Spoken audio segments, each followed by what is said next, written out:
Hey guys, welcome back to the channel. So today I'll be showing you uh, how to write or how to write shorter code with the help of JavaScript arrow function. Okay, so basically we have a function inside JavaScript, that is arrow function, with the help of which you can make your code shorter.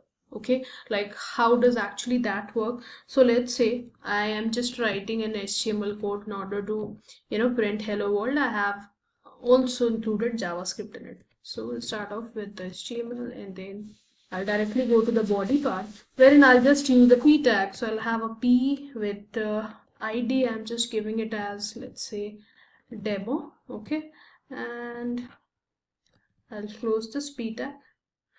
Okay, and after this I'm just writing off the script.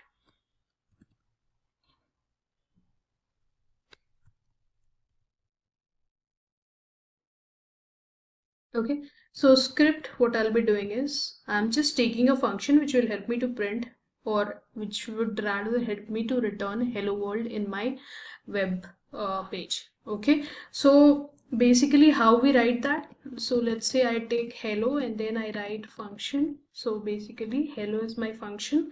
Okay, I open the brackets over here and then I return hello world. Right, this is the way we write.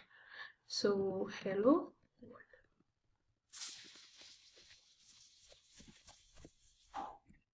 Okay, I give a comma as well over here, a semicolon. Fine. Now once this is done, what we can do, we can just write document dot get element by ID, right? So I'll write document by get element. So I have taken inside the HTML as ID, right? So I'll take ID, and what's the ID name over there? The ID name is demo, so that I'll enter it over here, and then I write dot inner HTML where my function is there in order to call that function and display it in the web page. So I'll write inner HTML and I'll write that as hello. Inner HTML is equal to hello. Fine. So what will happen when I run this particular code? So let me close off this HTML tag as well. Okay, so when I run this particular HTML code, what will happen? It will just display hello world. Okay, so here is my JavaScript. This is how we usually write it without the arrow function. Okay, so basically there is 3 lines of code involved. Okay, in order to just print a hello world using the help of JavaScript. Okay, so when I run this, we'll get an output something like this in our browser, which says hello world. Okay, this is a browser and hello world will be the output which will come up. Now our main thing is we want to display, okay, in the browser uh, same hello world but with the help of the arrow function. Okay, so how that arrow function works and how it will make your code shorter. So let's see that. So here I'll do few changes and then your code would be ready.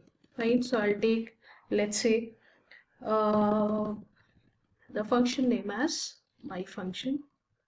Okay, this is the function name. I'll give it as equal to brackets. This is how you have to represent it when you're using an arrow function. So I'll give an equal and then an arrow. So this is called an arrow function. This one is an arrow function. Fine. And what I wanted inside my function, I want hello world to be printed, right? So I'll write hello world. Okay, that's it, and then a semicolon. Fine. These you don't need. Okay, so what you have now, you have my function. Okay, that's a function name, and then you have a bracket which will tell the HTML that this is a function which consists of hello world, which you want to print in the output. Now how would you call it? So here I'll just replace it with the function name, that is my function. Okay, so now when I go ahead and save this off, so here if you see, I have written only one line in order to print hello world. Okay, in the earlier example we saw like what's the original technique we used to write inside the JavaScript. We had 3 lines of code or 2 lines of code, but herein I'm taking only one function. That function name I'm giving it, brackets I'm giving it, and I'm just using a arrow function over here. Okay, this is called as an arrow function. When you're using an equal to sign and then a less than sign, that becomes an arrow, and then you are initializing whatever you wanted inside your double inverted quotes. So the output would be same, but the length of my code minimizes and I'm writing a shorter code. Okay, I've saved this, and if I run this again, so again you'll get the same output, which is hello world. This will again get printed. Okay, suppose we want some different output to be printed. Suppose I want 2 numbers and I want to multiply those 2 numbers. Okay, so let's say this is the same function, my function, and inside this I'm taking a comma b. Okay, and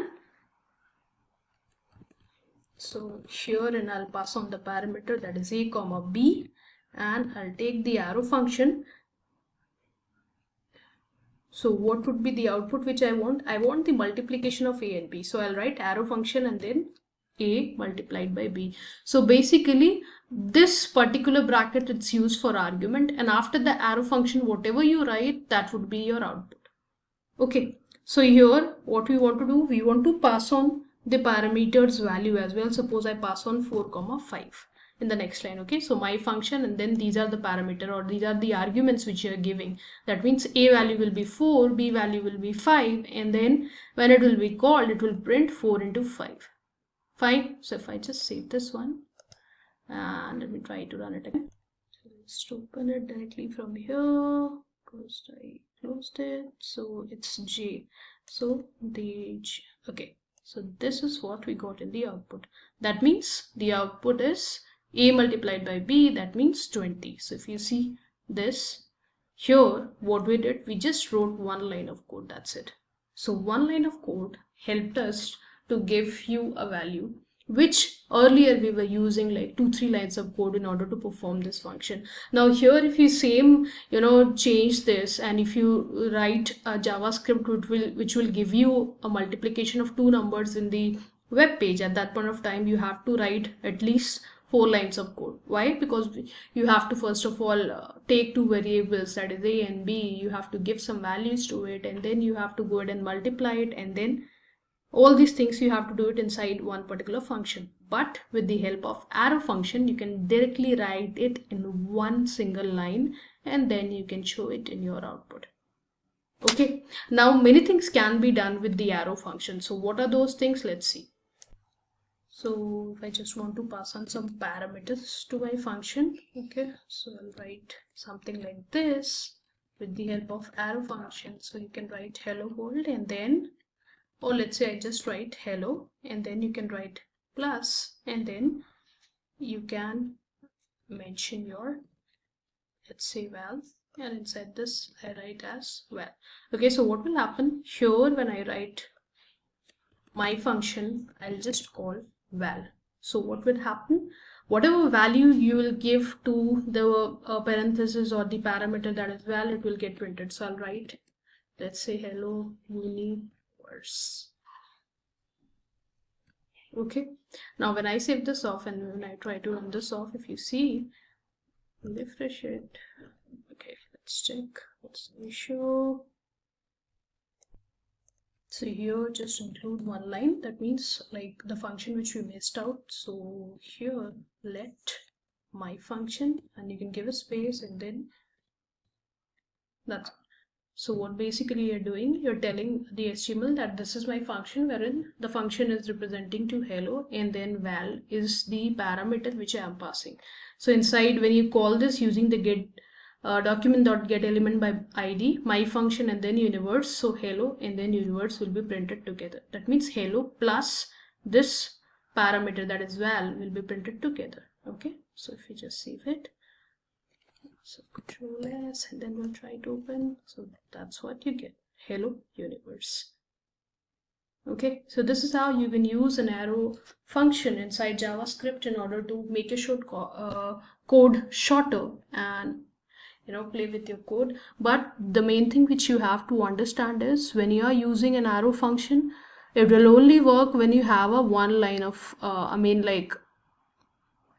a function which is working only on one variable. That means suppose you want to like add two numbers, then you can do it and stuffs like that. I'm just giving an example, but you have, like, suppose you want to add two numbers as well as to subtract two numbers. That means there are two lines, right? So that point of time arrow function won't work. So basically it works on a single parameter, or maybe like a single variable.